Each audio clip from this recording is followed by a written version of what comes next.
मैं धन्यवाद करता हूं हमारी बहनों का, जिन्होंने मुझे इस सेवा के लिए आमंत्रित किया, याद रखा, और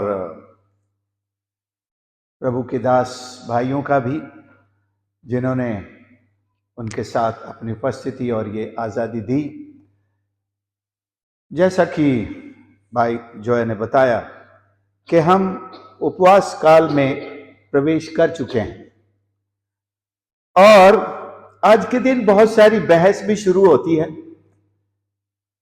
कि हम क्यों मनाते हैं, हम क्यों मनाएं, ये तो किसी और कलीसिया का, किसी और पंथ का, इसके पीछे जो कोई और कहानी है। मैं उन सब बातों को, बहस को विराम देते हुए ईश्वर की सेवा के एक बड़े अवसर के रूप में, जिसमें आज कम से कम सारी दुनिया में जितने भी मसीह हैं, और उनकी संख्या ज्यादा है जो आज के दिन उपवास के साथ परमेश्वर के भवनों में हैं और इस सेवकाई को लोगों तक पहुंचा रहे हैं। आज का जो संदेश हमारे लिए मिला है, यशाया 58 अध्याय। मुझे याद है पिछली बार भी इस अध्याय से मैंने बात की थी, लेकिन आज एक वचन है 58 का 11।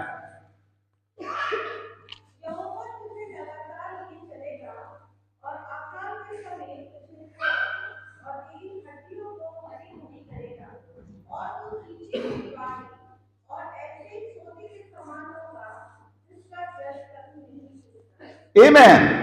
यहोवा तुझे लगातार लिए चलेगा और अकाल के समय तुझे तृप्त और तेरी हड्डियों को हरी भरी करेगा, और तू सींची हुई बारी और ऐसे सोते के समान होगा जिसका जल कभी नहीं सूखता।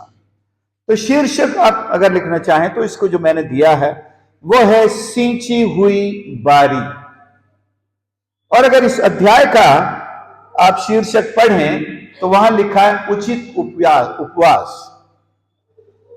उचित उपवास एक ऐसा टर्निंग पॉइंट है जो हमारी जिंदगी को, आत्मिक जीवन को, भौतिक और आत्मिक आशीषों को एकदम से नई दिशा दे सकता है। उचित उपवास पहले बताया गया है, आजकल जो उपवास तुम रखते हो उससे ईश्वर प्रसन्न नहीं है, क्योंकि यह सिर्फ एक दिखावा है। लोगों के उपवास प्रभु यीशु के जमाने में भी दिखावा थे, आज भी हैं, जो केवल अपने पेट को भूखा मारते हैं, केवल लोगों को दिखाने के लिए अपने ऊपर राख भी डालते हैं और टाट के वस्त्र भी पहनते हैं, उदास भी रहते हैं, मुंह लटकाए रहते हैं। प्रभु यीशु ने कहा,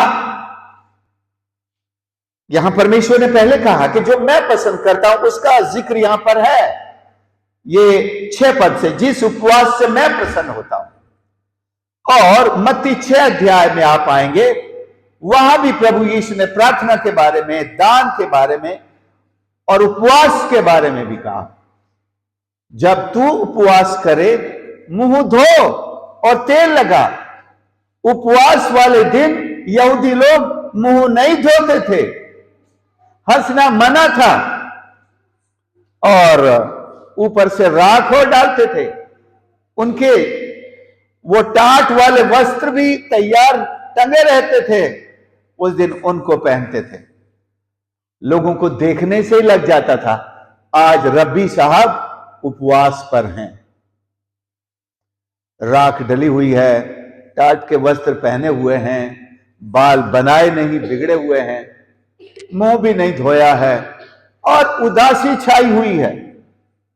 लेकिन दिल, प्रभु यीशु ने उनके दिलों को पकड़ा कि किस तरह के गंदे विचार वहां पैदा होते हैं, किस तरह की बातें वहां जाती हैं। यीशु के पीछे शब्द के दिन भी ये क्या क्या करते रहते थे। आपको पता है, आपने पढ़ा सुसमाचारों में। चेलों की आलोचना भी करना नहीं भूलते थे। तेरे चेले ये कर रहे हैं, तेरे चेले ये खेतों में बालें तोड़कर, भूखे थे बेचारे, 2-4 बाल तोड़कर कच्चे दाने निकालकर खा लिए तो उनके पीछे पड़ गए। ये सब्त के दिन काम करते हैं, इसको उन्होंने काम की श्रेणी में गिन दिया। काम तो फसल ना काटने का था कि सब्त के दिन कोई फसल ना काटे, लेकिन सब्त के दिन खाना मना नहीं था। अब उन्होंने 4 बालें तोड़कर उसको दाने हथेली पर निकालने को भी फसल की कटनी का नाम दे दिया। वो तो नहीं कर सकते, लेकिन तो यीशु ने जवाब दिया उनको कि क्या तुमने नहीं पढ़ा, दाऊद जब भूख लगी और परमेश्वर के भवन में गया और याजक से खाने के लिए मांगा, याजक ने कहा कि मेरे पास भेंट की रोटियों के अलावा और कुछ नहीं है। उसने कहा ये भी खा सकते हो, लेकिन तुम्हारे जवान शुद्ध होने चाहिए, पवित्र होने चाहिए। तो दाऊद ने जवानों की तरफ से दावा किया कि हमारे जवान बिल्कुल निर्दोष हैं, शुद्ध हैं। वो भेंट की रोटियां खाई। याजक लोग भी उपवास के दिन यहोवा प्रभु के विश्राम के दिन कुछ ऐसे काम करते हैं जिनसे विश्राम वार टूटता है, लेकिन वो दोषी नहीं ठहराए जाते। तुम्हारे याजक तो ऐसा करते हैं, लेकिन यहां पर हम अगर एक सही उचित उपवास करना सीख लें तो 6 पद से आगे आप पढ़ेंगे क्या क्या आशीषें हम अपने जीवन में ला सकते हैं। क्या लिखा है, जिस उपवास से मैं प्रसन्न होता हूं वे क्या ये नहीं कि अन्याय से बनाए हुए दासों और अंधेर सहने वालों का जुआ तोड़ना। जो बेचारे अन्याय सह रहे हैं और जो गुलाम हैं, दास हैं, उनको आजाद करना, अपनी रोटी भूखों को देना, अनाथ और मारे मारे फिरने वालों को घर पहुंचाना, घर ले आना, किसी को नंगा देखे तो वस्त्र पहनाना, जाति भाइयों से अपने को ना छिपाना, और अपने तेरा प्रकाश यहां से, इसका फल क्या होगा, तेरा प्रकाश पौ फटने के समान चमकेगा। उपवास को सही दिशा देने से तेरा प्रकाश, प्रकाश का मतलब क्या है यहां पर, आपका जो नाम है, आपकी जो शोहरत है, आपकी जो इज्जत है, आपकी योग है, आपकी जो सेवकाई है, आपके जो यश है, आपकी जो कीर्ति है, यह भी क्या होगा, चारों तरफ फैलेगा। तेरा धर्म तेरे आगे चलेगा। इसका मतलब हमारे सही उपवास ना करने के कारण हमारे धर्म को भी ताला लगा हुआ है। हमारा धर्म हमारी अगुवाई तक नहीं कर पा रहा। दूसरों को तो क्या लाभ देगा। यहोवा का तेज तेरे पीछे रक्षा करता चलेगा, तुझे कोई रक्षक नहीं रखना पड़ेगा। परमेश्वर का तेज ही अपने आप हमारे चारों तरफ ऐसा चमकता है कि दुश्मन हमारे खिलाफ कुछ सोच नहीं सकते, हमारे मार्ग में नहीं आ सकते, खड़े नहीं हो सकते। ऐसी कितनी गवाहियां भरी पड़ी हैं बाइबल के इसके इतिहास में। तब तू पुकारेगा, यहोवा उत्तर देगा। देखिए, सही उपवास से ये आशीष मिलती है कि जब हम पुकारते हैं परमेश्वर सुनता है।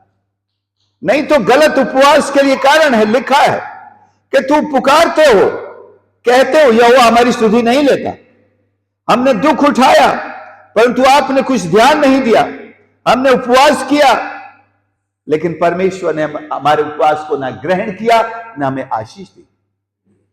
जब हमने सही तरीके से उपवास शुरू किया तब परमेश्वर की ये आशीष हमारे जीवन में आई। तू दुहाई देगा, वो कहेगा मैं यहां हूं। यदि तू अंधेर करना, उंगली उठाना, दुष्ट बातें बोलना छोड़ दे, यह है उपवास। इन बुराइयों से उपवास करना, बुराई करना बंद करें। अपने दिल में भी किसी के लिए बुराई सोचना उसे बंद करें, अपने मनों को शुद्ध और पवित्र करें और अपने दिल में परमेश्वर के वचन भरें और स्तुति आराधना करेंगे। परमेश्वर कहेगा कि वो हमारी सुनेगा, हमारी प्रार्थना के उत्तर देगा, उसका प्रकाश हम पर चमकेगा।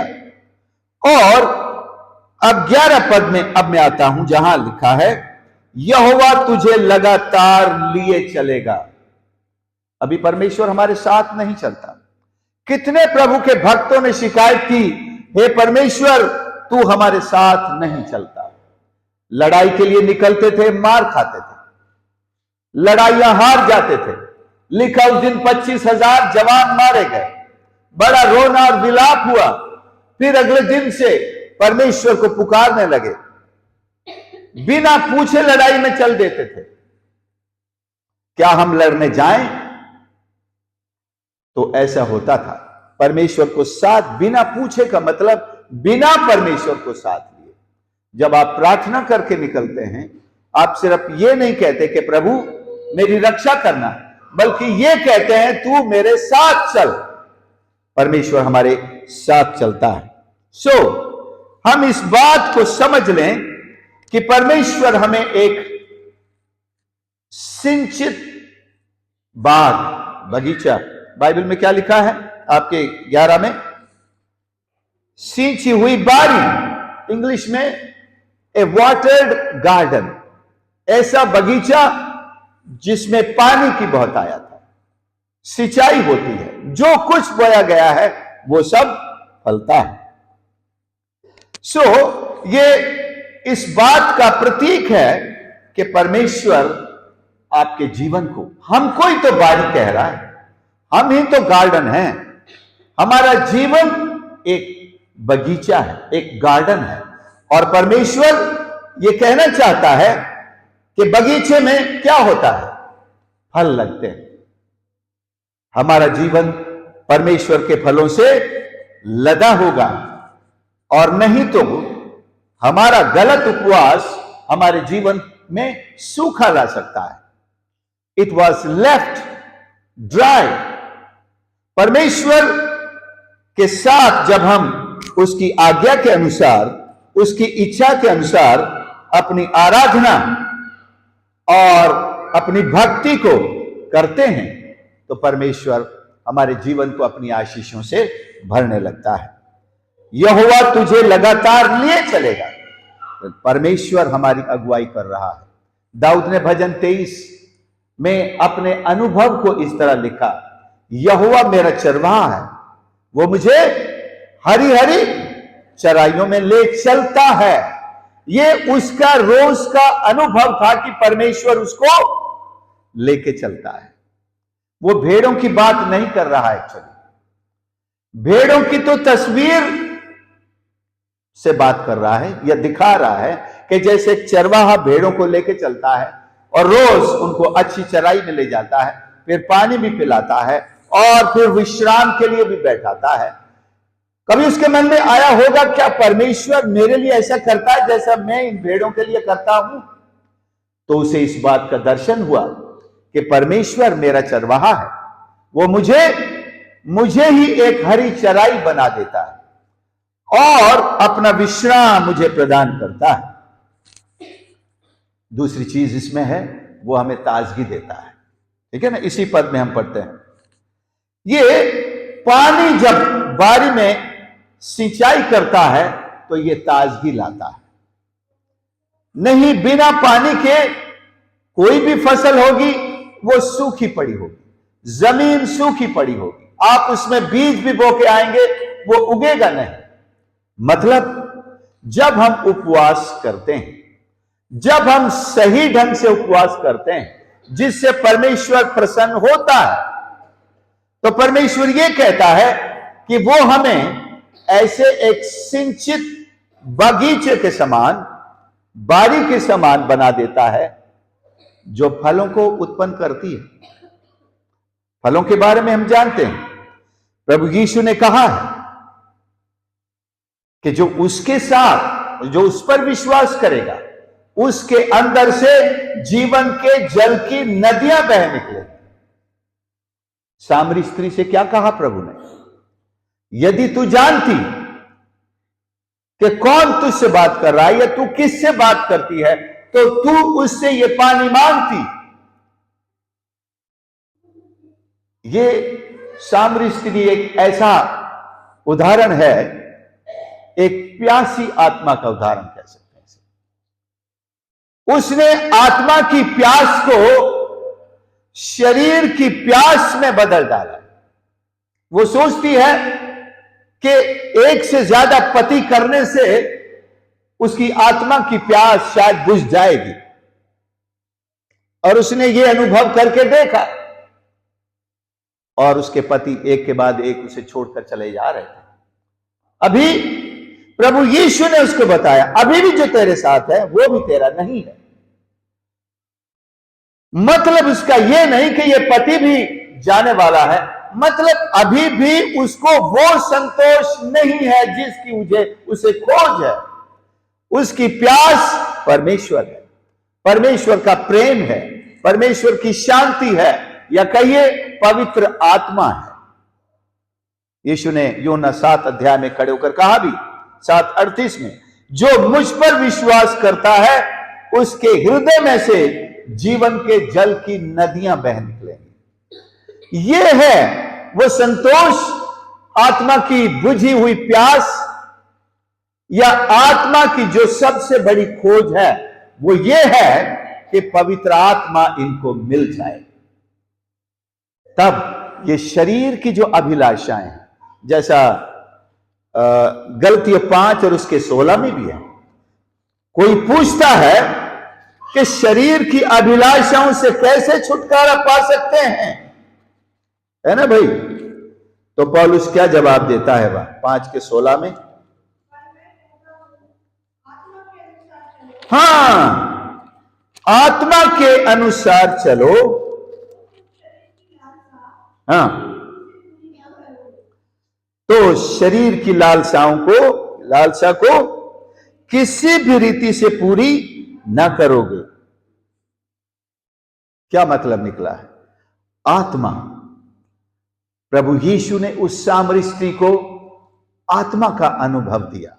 प्रभु यीशु आत्मा को जीवन के जल की नदी भी कह रहे हैं, और उससे लोगों को भरने का आमंत्रण दे रहे हैं।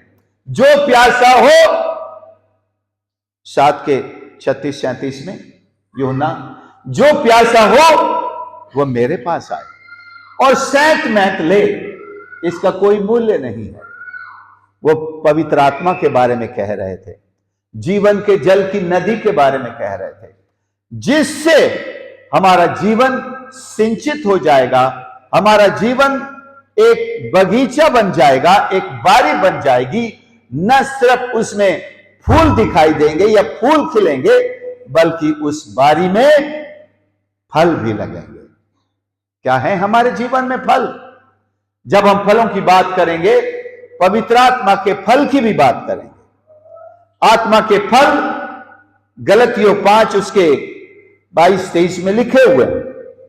तो ये सही उपवास करने से इस दिशा में हम चलेंगे और परमेश्वर की ये आशीषें हमारे जीवन का रुख करेंगे, हमारा जीवन बदलेगा, और हम इन आशीषों को न सिर्फ अपने बल्कि दूसरों के लिए भी कर सके।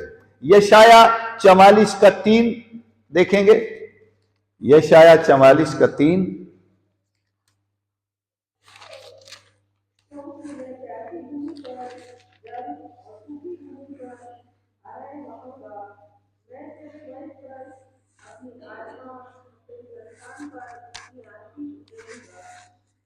हाँ, मैं प्यासी भूमि पर जल और सूखी भूमि पर धाराएं बहाऊंगा। यहां पर लिटरल उस पानी से मतलब नहीं है, फिजिकली वो भी सही है। जब हमारा रिश्ता परमेश्वर के साथ सही और खरा हो जाएगा तो परमेश्वर की आशीषें हमारे खेतों पर भी। व्यवस्था विवरण 28:1-14 में यही लिखा है, और इसके साथ शर्त यही है यदि तुम परमेश्वर की आज्ञाओं को मानोगे। तो खेतों में भी आशीष देखोगे, घर में भी देखोगे, अच्छे स्वास्थ्य की आशीष भी देखोगे, जानवर पर भी आशीष देखोगे, ये भी है। लेकिन यहां पर आत्मिक आशीष के बारे में प्रभु बता रहा है, वो जल बरसाएगा, पवित्र आत्मा की जो नदी है उसमें हमको लेकर के चलेगा, और वो हमारी संतान भी उससे आशीष पाएंगी। यही बात योएल ने कही कि अंत के दिनों में ऐसा होगा कि परमेश्वर अपना आत्मा सब मनुष्यों पर उंडेलेगा, और जवान दर्शन देखेंगे, बुजुर्ग भी स्वप्न देखेंगे। वो बात पिन्तेकुस्त के दिन पूरी हुई जब पवित्र आत्मा उन 120 लोगों के ऊपर उतरा। वे सब के सब अन्य भाषा से भर गए, आत्मा से भर गए, और प्रमाण यह था कि उनके ऊपर पवित्र आत्मा जलती हुई आग की जीभ की शक्ल में ऊपर ठहरा हुआ दिखाई दे रहा था, और वो आत्मा से भर गए। और उनका रिएक्शन सबसे पहला यह था कि वे परमेश्वर की स्तुति करने लगे, अन्य भाषा में परमेश्वर की महिमा करने लगे। और वो पर्व का दिन था, दुनिया भर से लोग आए हुए थे, बड़ी भीड़ उस गली में से गुजर रही थी। लोगों को ये बड़ा आश्चर्य लगा कि ये लोग परमेश्वर की महिमा कर रहे थे, क्योंकि वो 10-11 देशों के नाम वहां पर लिखे हुए, कहते हैं सब अपने देश की भाषा में उनको सुन रहे थे, और ये परमेश्वर के बड़े बड़े कामों का वर्णन कर रहे हैं। और समझने लगे कुछ लोग कि ये नशे में है, नशे वाला इंसान ऐसे नहीं करता है। नशा किया हुआ इंसान परमेश्वर की संगति से दूर ही रहता है। पतरस को मन में परमेश्वर ने बता दिया कि लोग क्या सोच रहे हैं। वो खड़ा, उसने कहा ये वो बात नहीं है जो तुम सोच रहे हो, अभी तो पहर दिन ही चढ़ा है। मतलब ये पीने का टाइम भी नहीं है, पहर दिन ही चढ़ा है, इसका मतलब सुबह सुबह कोई नहीं पीता है। ये वो बात है जो योएल नबी ने कही कि अंत के दिनों में परमेश्वर अपने आत्मा को सब मनुष्यों पर उड़ेलेगा, और उनकी समझ में वो वचन आया, और जितनी भीड़ नीचे थी पवित्र आत्मा उन पर भी उतर आया, और उन सब ने अपने पापों से तौबा किया, यीशु मसीह को उद्धारकर्ता ग्रहण किया, और सच्चाई और आत्मा से आराधना शुरू हुई। और सब ने 3000 लोगों ने जाकर बपतिस्मा लिया, और कलीसिया बन गई। 120 पहले, और फिर ये 3000। एक सही उपवास के चुनाव से हम अपने जीवन की आशीषों की कुंजी पा लेते हैं। प्रार्थना तो साथ में है ही, जो उपवास में रहेगा वो प्रार्थना भी करेगा, जो उपवास में रहेगा वो ईश्वर का वचन भी पढ़ेगा। ये मानकर चलता हूं मैं कि अगर आप उपवास में हैं तो आप प्रार्थना भी करते हैं, अगर आप उपवास कर रहे हैं तो आप ईश्वर का वचन भी पढ़ रहे होंगे। ये तीनों चीज एक साथ चलती है। ऐसा नहीं कि आपने उपवास रखा और केवल न तो बाइबल को छुआ, न प्रार्थना के लिए समय निकाला, केवल दिन भर अपने काम में व्यस्त रहे, शाम को लौट के आए, मुझे जल्दी क्या बना, अभी मैं उपवास तोड़ के अभी आता हूं 2 मिनट में। गए अपने बैठे, दुआ की और आगे, हाँ भाई लाओ बेटा खाना लाओ। ऐसे नहीं है। उपवास अपने आप में हमारी आत्मा को, हमारे हृदय को एक ऐसी शांति और सेटिस्फैक्शन प्रदान करता है। जब उपवास तोड़ने का समय आता है तब आपकी भूख ही भाग जाती है।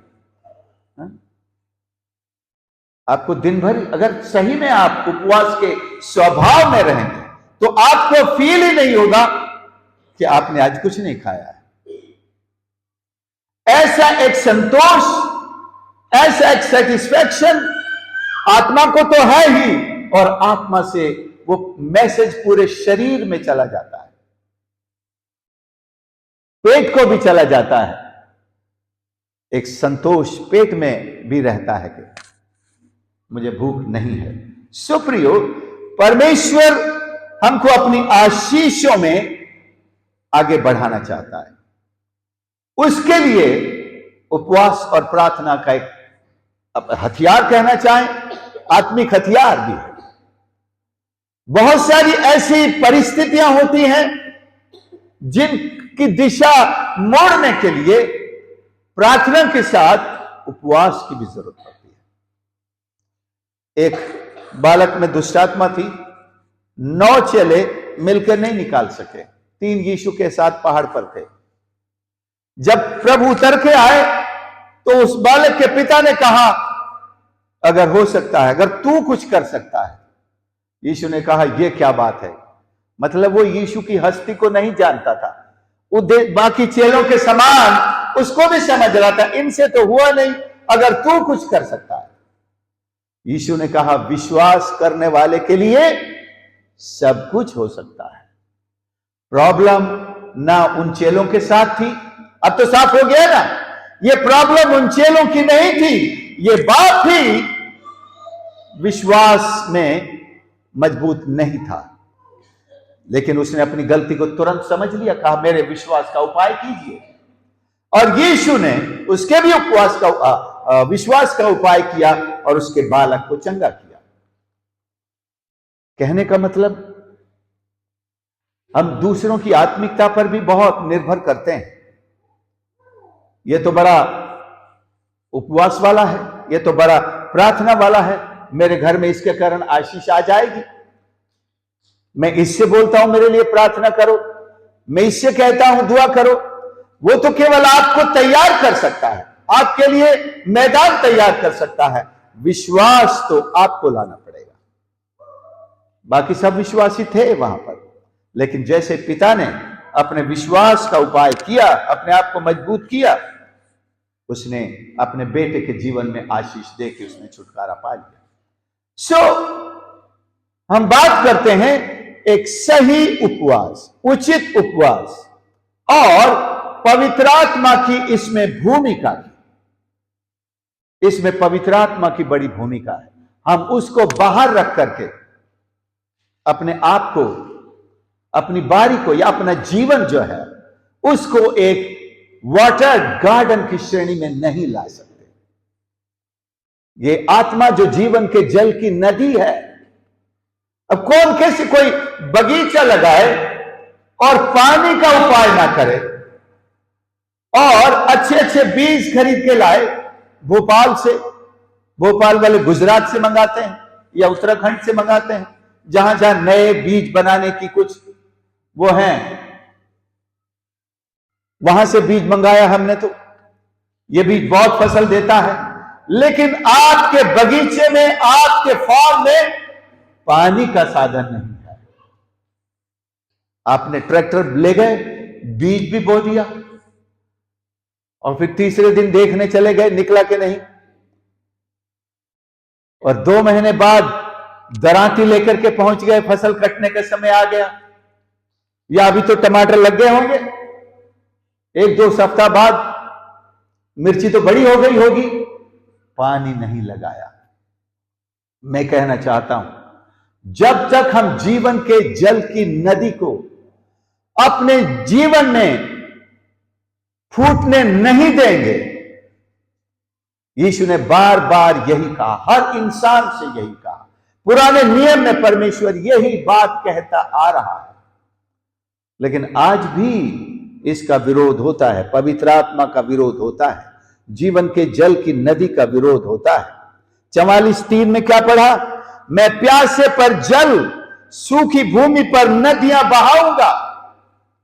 अगर हमें पवित्र आत्मा की प्यास है, जीवन के जल की प्यास है, तो परमेश्वर का वादा है, वो कहता मैं बहाऊंगा।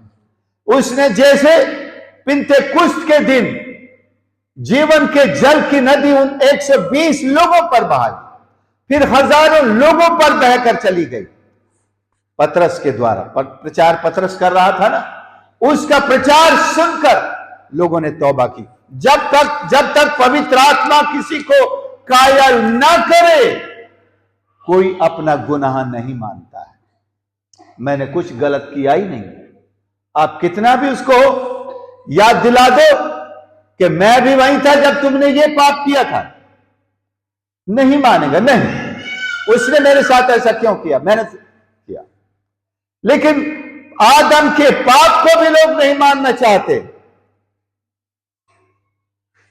जब आत्मा आता है, जब पवित्र आत्मा कार्य करता है, तो सबसे पहला उसका काम है conviction, conviction of our sins, हमारे पापों से हमें कायल करना, कि हम एडमिट कर लेते हैं, मान लेते हैं, हां मैं पापी हूं।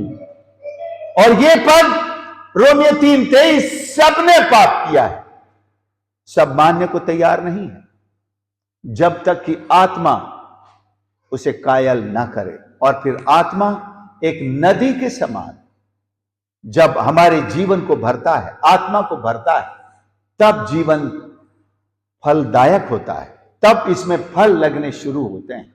हम अगर पानी के सोते को अपनी बारी में बनाएंगे ही नहीं, या तवा डैम से पानी यहां बहकर आता है ना, कुछ लोगों के अपने बोरिंग है, कुछ लोग तवा डैम से जो पानी यहां आता है उससे सिंचाई करते हैं।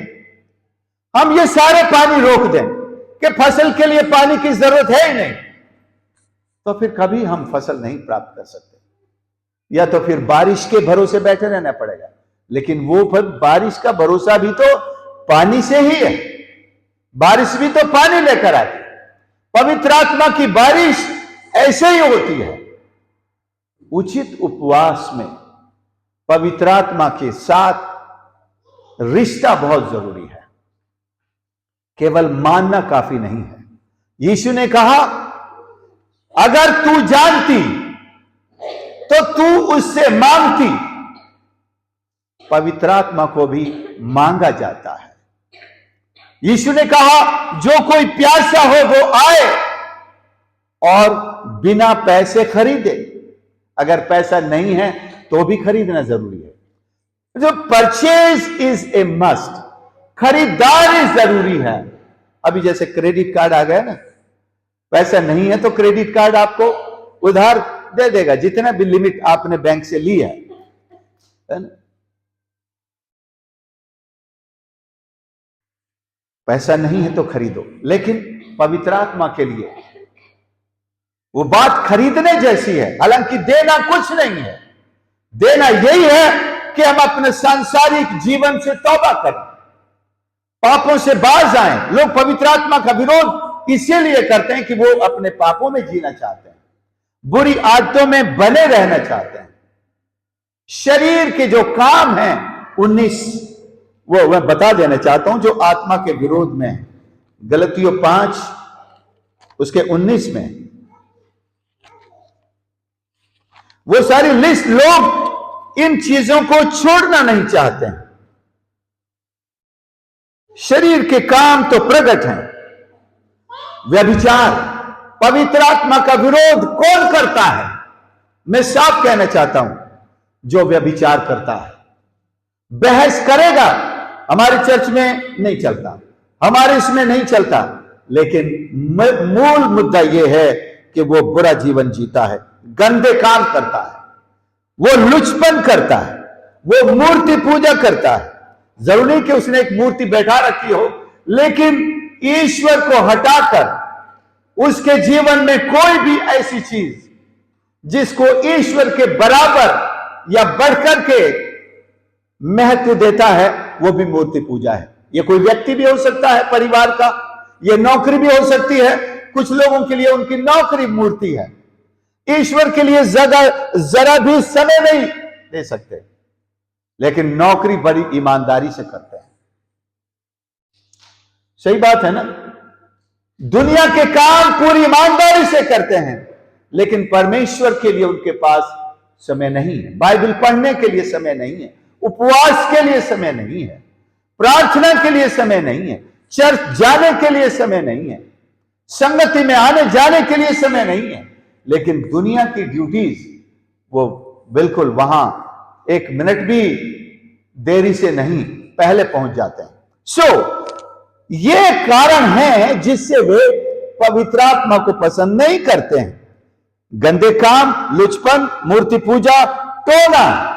आपको बताना चाहता हूं, मुझे पता है बहुत सारे मसीह भी टोने में विश्वास करते हैं, टोटके में विश्वास करते हैं।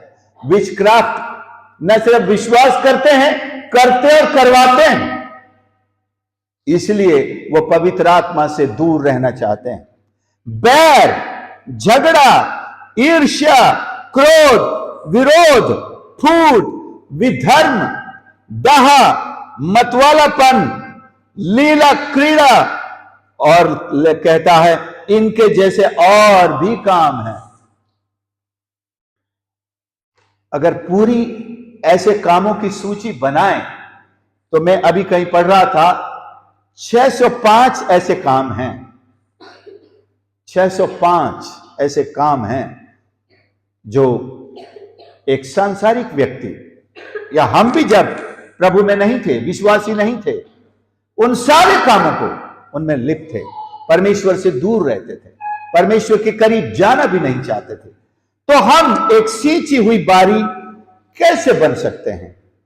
यह सामरी स्त्री जिसका जिक्र किया, एक सांसारिक शरीर की अभिलाषाओं की भूखी और प्यासी थी। एक के बाद एक पति बदलती जा रही, करती जा रही है, उसकी प्यास कभी नहीं। यीशु केवल उस स्त्री के लिए उस दिन वहां गया, उस आत्मा को बचाने के लिए, उसकी चिंता उसे थी। अपने चेलों को तो रोटी खरीदने के लिए सामने वाले गांव में भेज दिया, लेकिन वो उसी कुएं पर बैठ गया। यहां कोई आने वाला है, उसको पता था, ये एक्सीडेंटल नहीं था।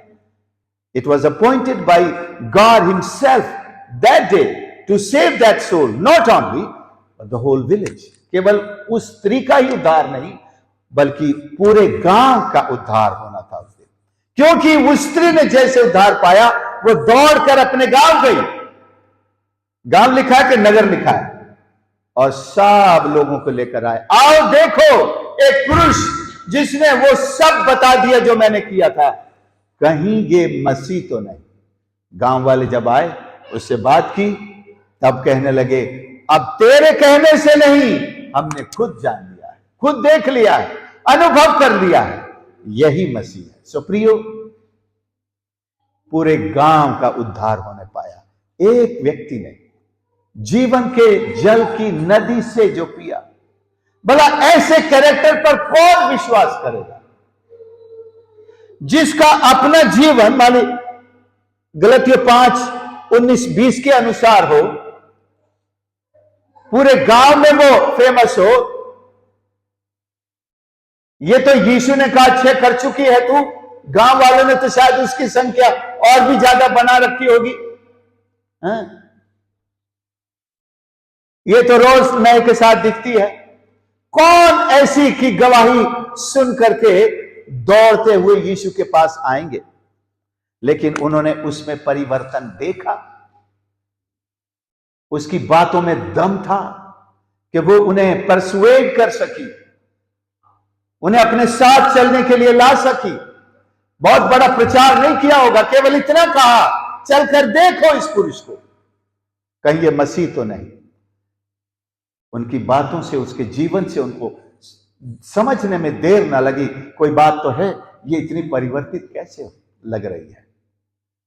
कईयों ने विरोध किया होगा तो उसने उनको कन्विक्ट करने के लिए या कन्विंस करने के लिए बताया भी होगा, तो वो सब उसकी बात मानकर आ गए। तो ये तब होता है जब उसने, यीशु ने कहा तू मुझसे मांगती और मैं तुझे वो पानी देता, फिर तू कभी प्यासी ना होती। आज उसकी प्यास बुझ गई है। आज उसका जीवन एक सींची हुई बारी के समान हो गया है। आज वो दूसरों को सींच सकती है। पूरा गांव उसने सींच दिया। एक और सिंची हुई बारी के जैसा एक उदाहरण बताऊं, यूसुफ का, जिसको भाइयों ने इश्माइलियों के हाथ बेच दिया, और इश्माइलियों ने मिस्र में जाकर एक बड़े अधिकारी को बेच दिया, और उसने अपने घर में उसे गुलाम बना करके घर के सारे काम करने पर लगा दिया। लेकिन वो इंसान एक सींची हुई बारी था। उसे कहीं भी पटक दो, वो आपको आशीषों में खड़ा होकर दिखा देगा। वहां पर उस पर शैतान की नजर पड़ी, उसने परीक्षा ली, वो परीक्षा में तो पास हो गया, उसने बुराई का सहारा नहीं लिया, व्यभिचार करने से मना कर दिया, जेल जाना मंजूर किया, लेकिन जेल में भी वो सींची हुई बारी के समान। और जेल से जब निकला, पूरे देश को मौत से उसने बचा दिया।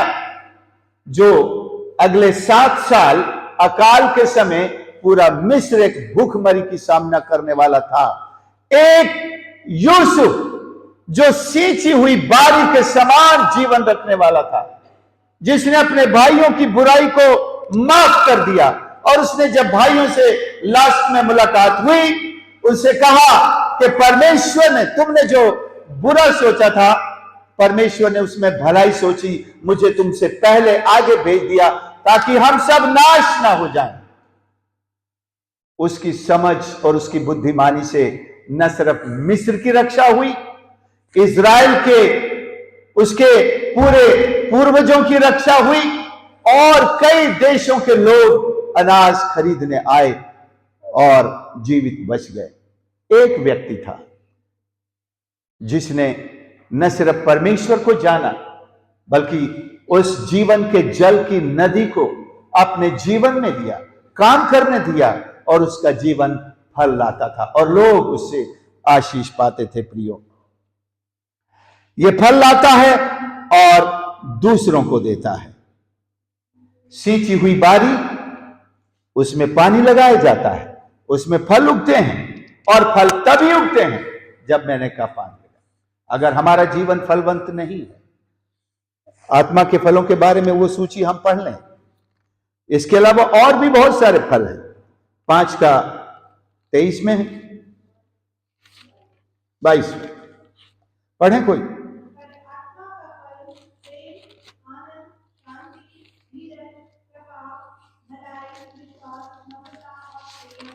वाह, ये 9 फलों की सूची है, लेकिन इसको कहा यह गया आत्मा का फल। अगर बहुवचन होता तो आत्मा के फल लिखा जाना चाहिए था। इंग्लिश में भी the fruit of the spirit, पवित्र आत्मा का फल है ये, जो प्रेम है। फल तो एक ही है, वो है प्रेम। और इस प्रेम के ये अलग अलग स्वरूप हैं या टेस्ट हैं, आप ऐसा कह सकते हैं।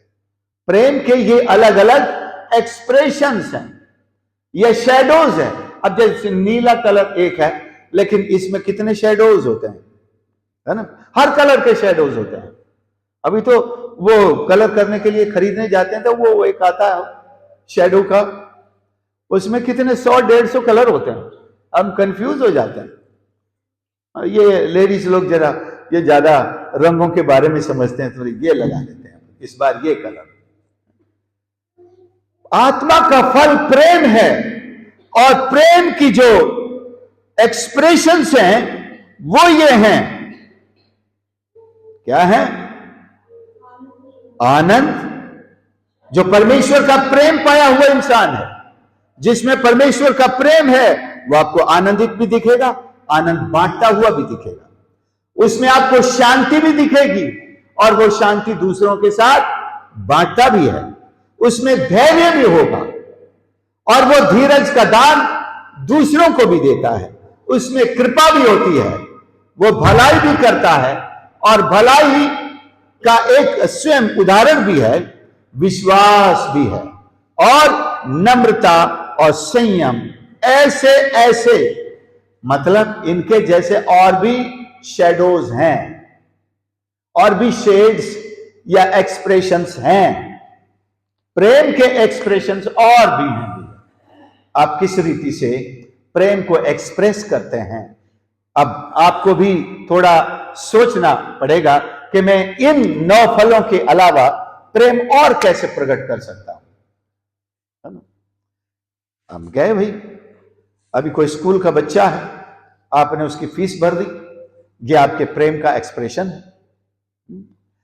आप कोई भूखा इंसान है, आपने उसको खाना खिला दिया, ये परमेश्वर के प्रेम का एक्सप्रेशन आपने दिखाया।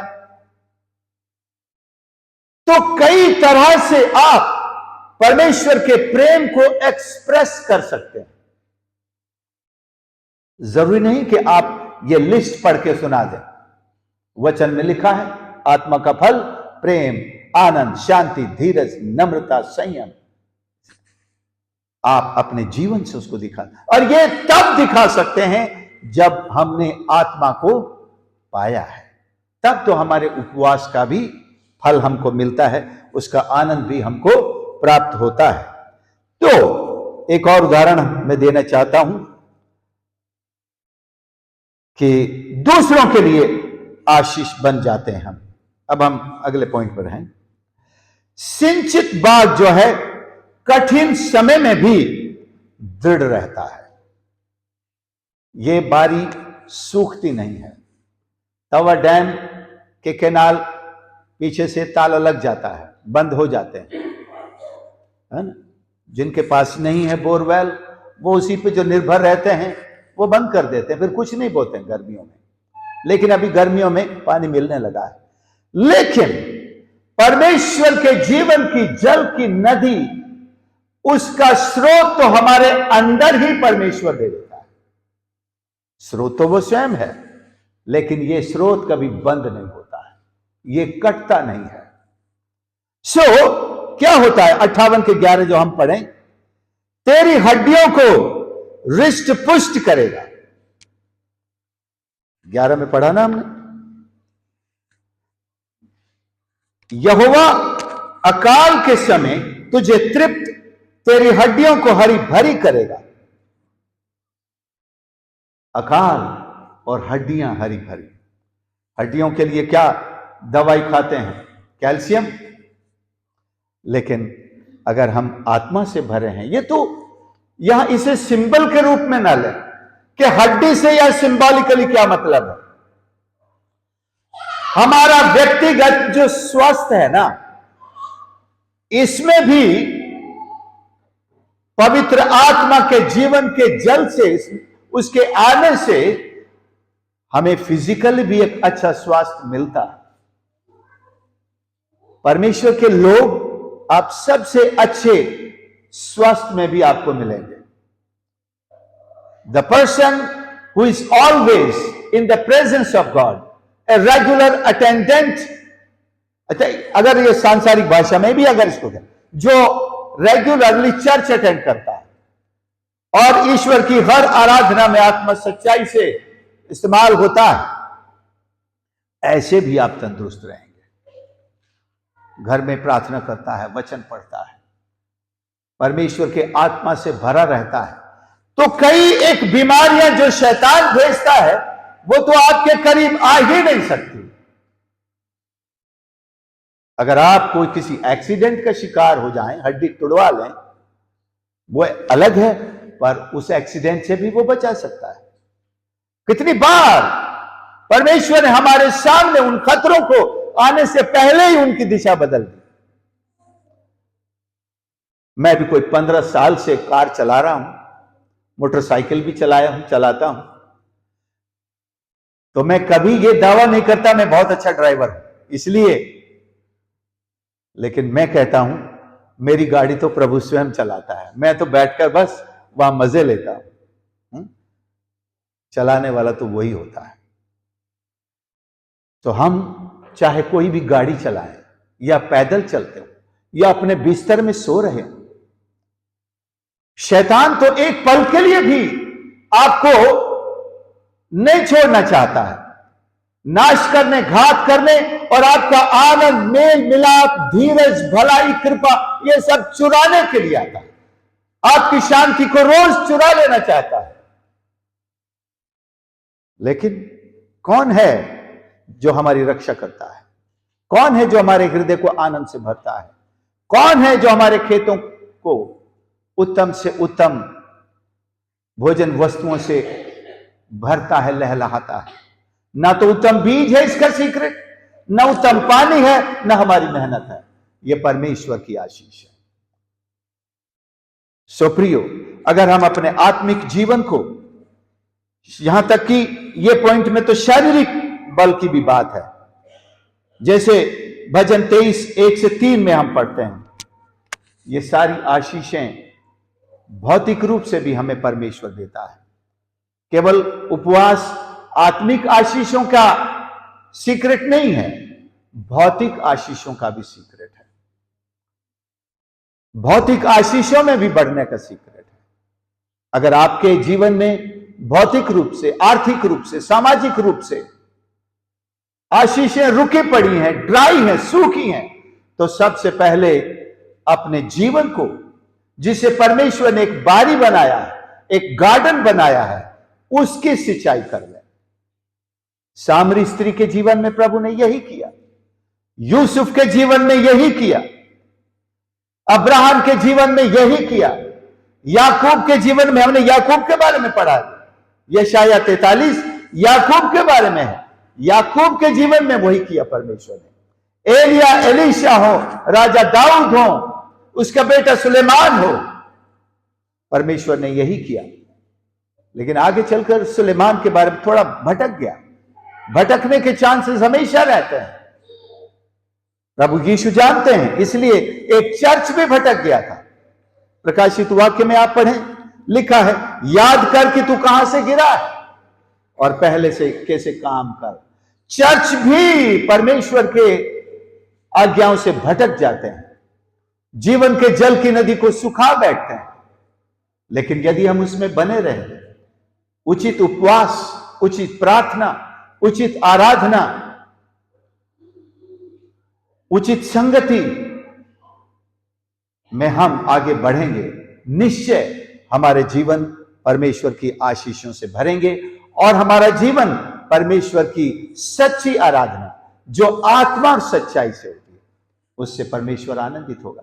क्योंकि आराधना में भी आत्मा का होना बहुत जरूरी है, उतना ही जरूरी जितना परमेश्वर पिता, परमेश्वर पुत्र और पवित्र आत्मा भी उतना जरूरी है। हम एक को छोड़कर दूसरे को खुश करने चले, परमेश्वर की ट्रिनिटी के साथ तो ऐसा नहीं हो सकता, क्योंकि पवित्र आत्मा ही तो है जो हमको सच्ची आराधना की अगुवाई देता है।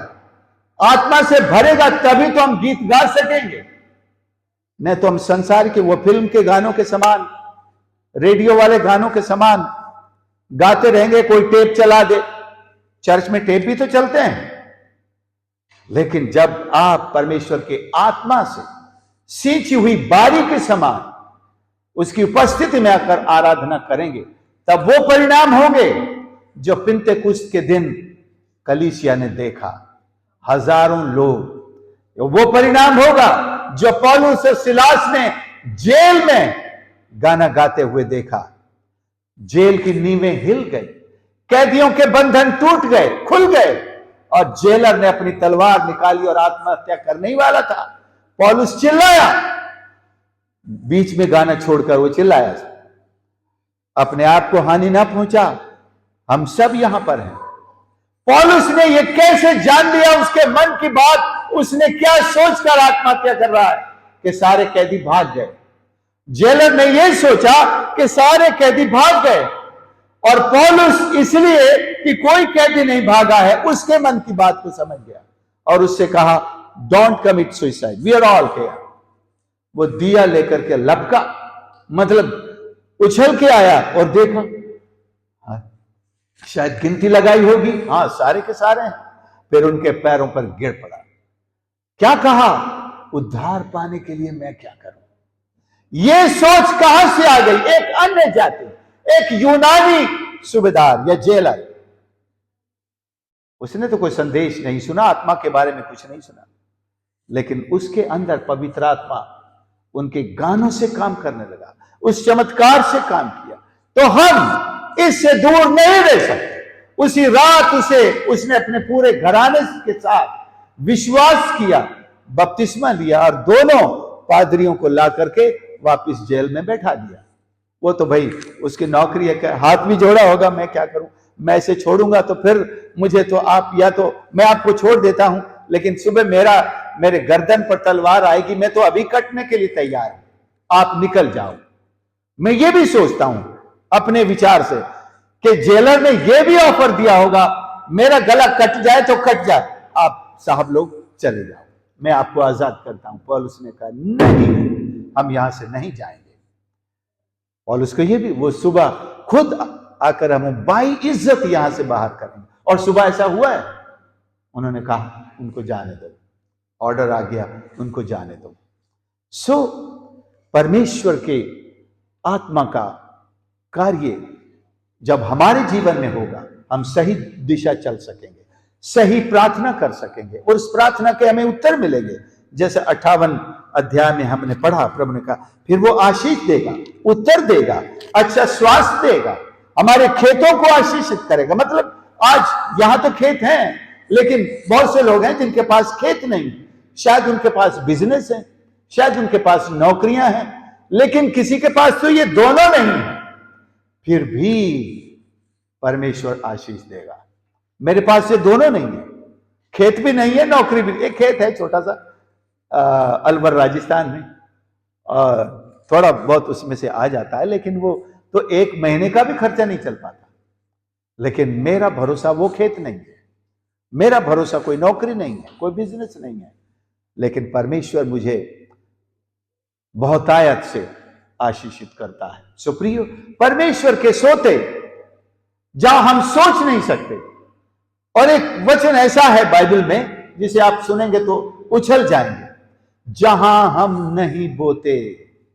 वो जिसने एक सिक्का मिला था और वापिस ला करके दिया, उसने कहा मैं जानता हूं तू जहां नहीं बोता वहां से भी काटता है। वो मैं जहां नहीं बोता वहां से भी मुझे फसलें मिलती हैं। सो परमेश्वर की आशीष के सोते हजारों हजार हैं प्रियो।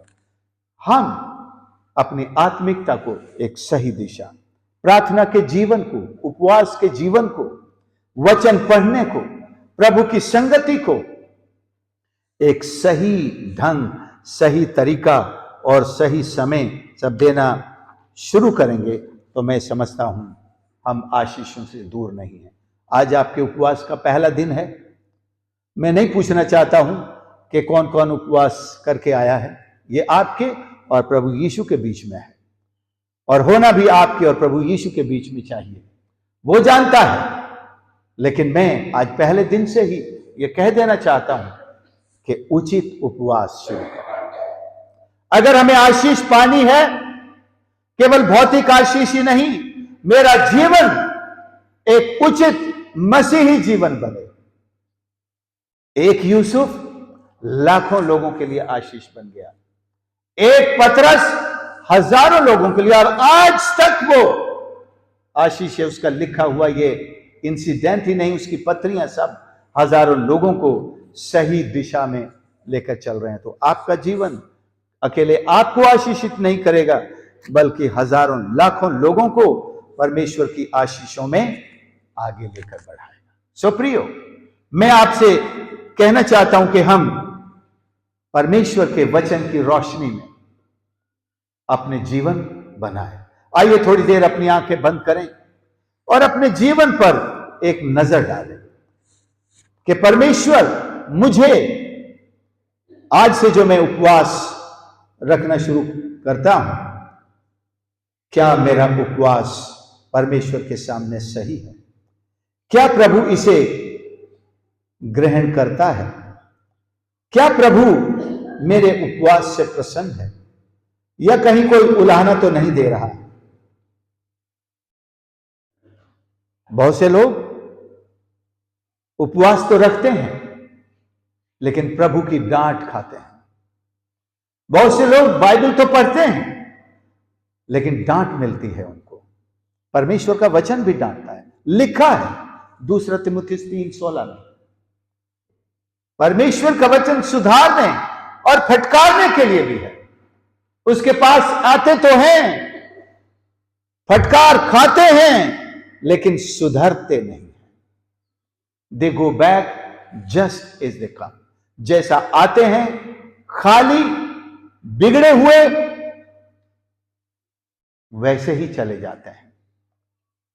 क्योंकि शरीर के काम, शरीर की अभिलाषाएं, पवित्र आत्मा का विरोध, वचन का विरोध, आत्मिक जीवन का विरोध उन्हें रोकता है। लेकिन आज हम ऐसे नहीं रहेंगे। We will not continue to be the same, but we will change our hearts. We will allow the Holy Spirit, the river of life, to water our life. जीवन के जल की नदी को हम अनुमति देंगे, पवित्र आत्मा को अनुमति देंगे कि हमारे जीवन को एक सींची हुई बारी आज बना दे। प्रभु जी, बहुत हुआ शरीर के पीछे चलते हुए, शरीर के कामों में अपने जीवन को बर्बाद करते हुए। बहुत हुआ एक के बाद एक इस संसार में अपनी अभिलाषाओं को पूरा करने के पागलपन के पीछे भागते हुए। बहुत हुआ, लेकिन आज से ये जीवन प्रभु यीशु का मंदिर बनाएंगे, उसकी उपस्थिति होगी। बाइबल में हम पढ़ते हैं परमेश्वर अपने सिंहासन पर विराजमान है।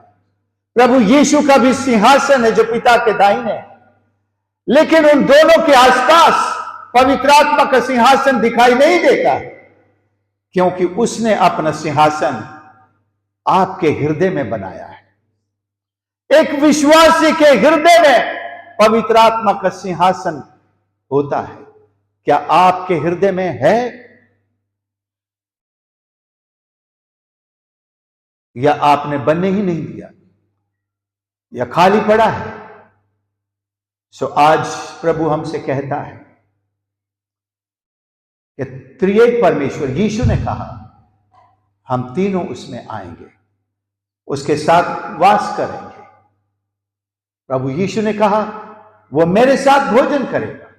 त्रिएक परमेश्वर हमारे साथ भोजन करते हैं। इस वक्त आप प्रभु यीशु के साथ जीवन के जल की संगति और जीवन की रोटी खा रहे हैं।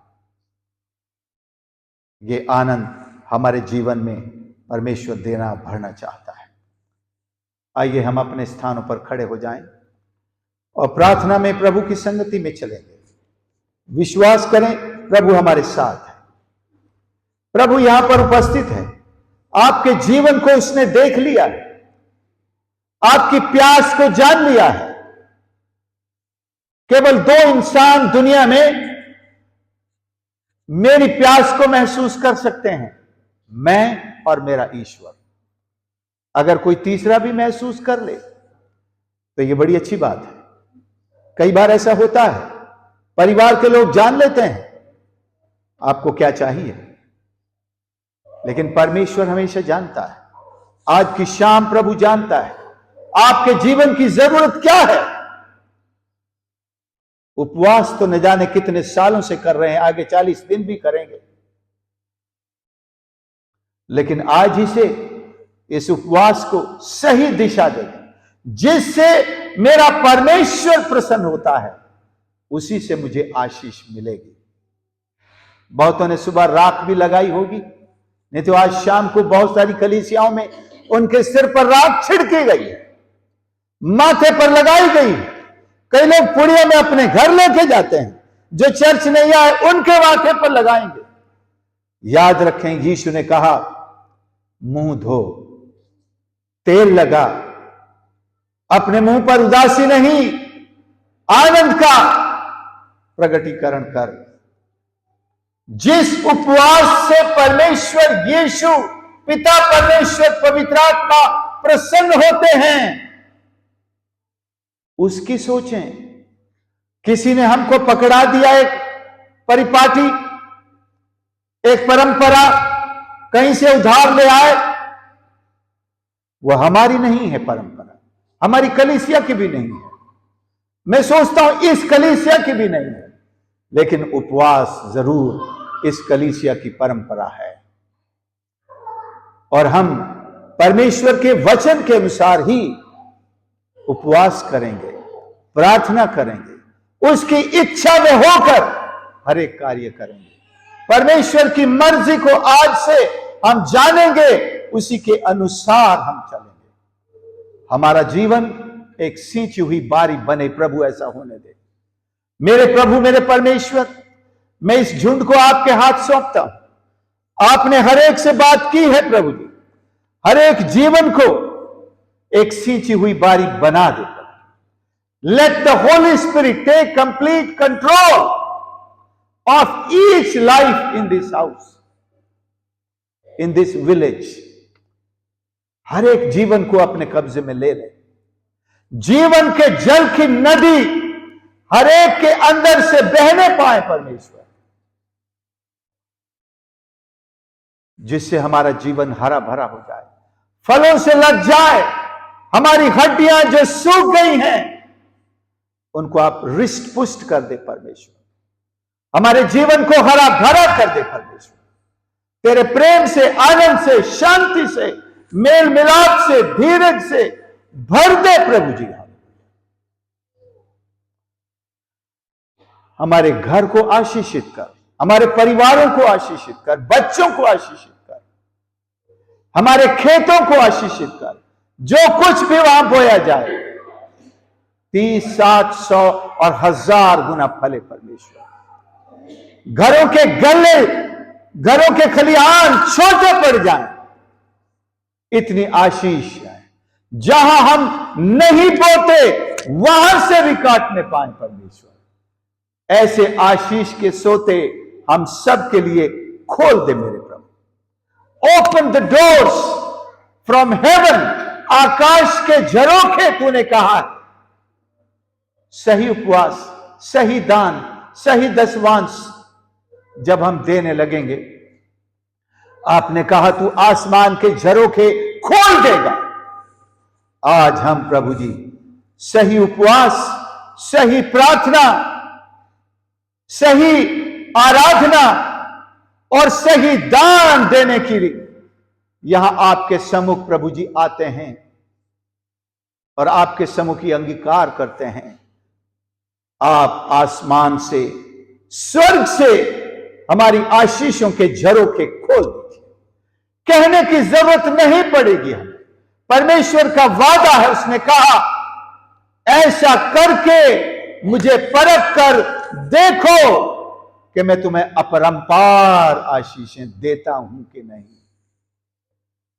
आपका उपवास परमेश्वर को अपरंपार आशीषों के लिए मजबूर कर सकता है, यदि हम उचित उपवास आज अपना लें। यशाया का 58 अध्याय घर जाकर जरूर पढ़िएगा। उचित उपवास क्या है?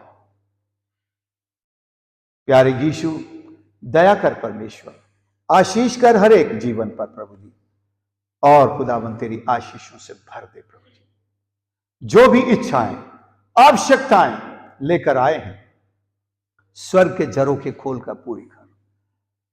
सूखी हड्डियों को हृष्ट पुष्ट कर दे प्रभु जी। आत्मा के जीवन का जल हर एक के अंदर बहा दे परमेश्वर। हम इसका परिणाम, इसका परिवर्तन अपने जीवन में, परिवार में, इस कलीसिया और पूरे गांव में यीशु के नाम से इन्हीं दिनों में देखने पाए परमेश्वर। आशीष कर। प्रार्थना उद्धार करता प्रभु यीशु के नाम से मांगते हैं, आमीन। आप बैठ सकते हैं।